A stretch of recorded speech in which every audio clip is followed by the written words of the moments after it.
Hey everyone, welcome back to the channel. Today I'll be talking about why I wouldn't choose a Samsung Galaxy S25 Ultra, and I should probably say I would skip it entirely to the next year 2026 model. Let's dive right into it.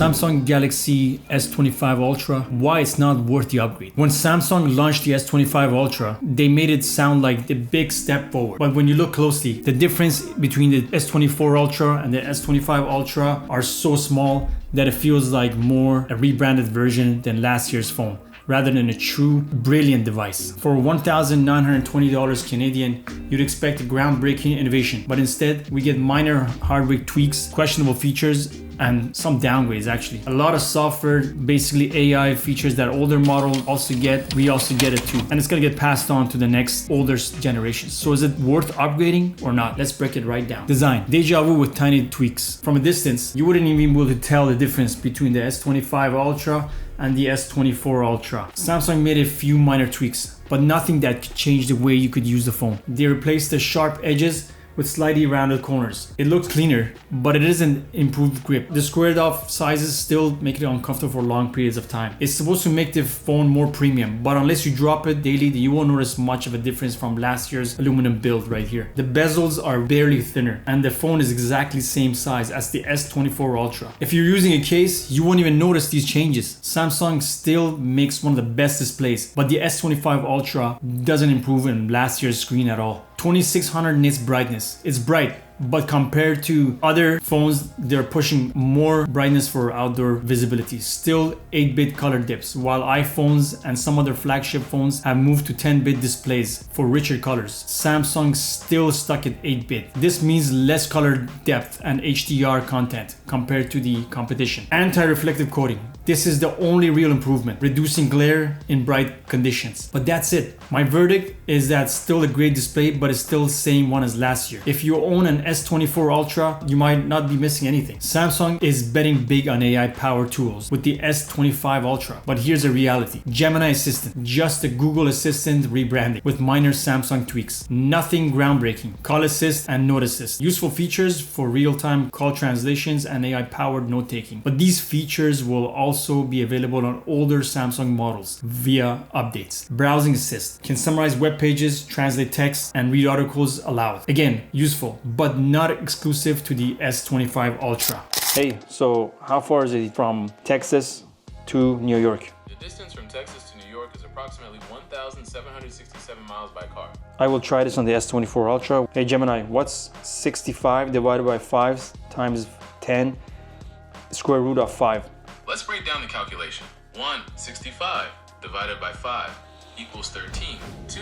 Anyways, you get the point. Basically, this is Gemini that's not upgraded, but you got here Gemini that's upgraded. Samsung is offering these AI features for free until the end of 2025. After that, you might have to pay to keep using them. My verdict, these AI tools are nice, but they don't justify buying a new phone. If you own an S24 Ultra, you'll still get most of these features through software updates. I have a video in the description and also at the end of this video, just those AI features. You can check them out and tell me what your thoughts are. Camera, same old hardware, knowing limitations. Samsung hyped up the S25 Ultra camera, but in reality, the hardware is nearly identical to last year's model with only a few minor refinements. 120 FPS only in Pro mode. Unlike iPhone, which allow 120 FPS in standard mode, Samsung locks the 120 behind Pro mode, which sucks because you have to choose Pro mode to get it. This makes it harder for casual users or creators to take advantage for slow motion shots quickly. Pro mode stabilization is weak. Even in Pro mode, the stabilization is struggling to keep it smooth. If you're walking or filming handheld, you'll not be able to get steady footage. Meanwhile, iPhone gets handle stabilization very well. Samsung came the main camera, relying on software tools to improve image quality. Nothing new here. The 50 megapixel periscope, this is the real only upgrade, but in daily use, it's not a massive upgrade from the S24 Ultra. Night mode still has issues. Samsung still hasn't fixed the magenta problem in low light shots. My verdict, for photography, it's great, but so was last year's model. If you shoot a lot of video, the iPhone iPhone 16 Pro Max is a way better option. Performance and battery. Fast but not fast enough. The S25 Ultra comes with a Snapdragon 8 Elite, but the actual performance improvement over the last year Snapdragon 8 Gen 3 is barely noticeable. 12GB of RAM across all models. It's good to see 12GB RAM standalone, but for most users, you won't feel any difference. 5000 milliamps power, same as S24 Ultra, no real improvements in battery life. It's still a one-day phone just like last year. Charging speeds remain unchanged. Still 45 wire charging and no upgrade. Wireless charging jumps from 15 to 25 watts. Wow, small but long overdue change. The S25 Ultra is fast, but so is the S24 Ultra. Unless you're running bench press, you won't notice any real difference. Samsung removed features from the S Pen, making it a big downgrade. No more Bluetooth. You can't use it as a remote camera shutter. You can't control music app either. You want Bluetooth back? Samsung now sells a separate Bluetooth enabled S Pen.